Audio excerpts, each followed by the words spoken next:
তিন ফরম্যাটে তিন অধিনায়কের সিদ্ধান্ত থেকে সরে এসেছে বাংলাদেশ ক্রিকেট বোর্ড বিসিবি। বুধবার বিসিবির বোর্ড মিটিংয়ে সিদ্ধান্ত নেওয়া হয় সাদা বলের দুই ফরম্যাট ওয়ানডে ও টি-20তে ক্যাপ্টেন্সি করবেন লিটন কুমার দাস, আর লাল বল অর্থাৎ টেস্ট দলের অধিনায়কত্ব থাকবে নাজমুল হোসেন শান্তর কাঁধে। মেহেদী হাসান মিরাজকে ওয়ানডে দলের ক্যাপ্টেন্সি থেকে সরিয়ে দেওয়া হয়েছে।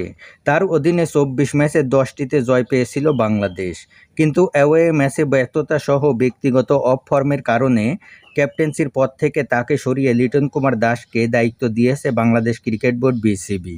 বিসিবি সভাপতি তামিম ইকবাল খান বলেন, তিন ফরম্যাটে তিন অধিনায়কের পক্ষে আমি নই, কারণ সাম্প্রতিক সময়ে আমাদের বেশ কয়েকজন পেস বোলার ইনজুরিতে পড়েছে।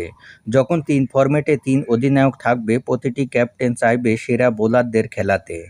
সে এটা ডিমান্ড করে, সে এটা চায়।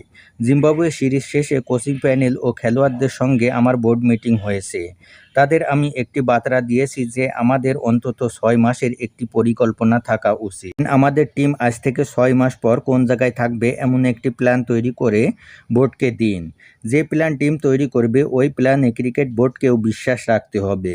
বোর্ড টিমের সেই প্ল্যান ধরেই এগোবে। 6 মাস পর আমরা রিভিউ করব প্ল্যানের কতটুকু অ্যাচিভ হয়েছে, কতটুকু হয়নি।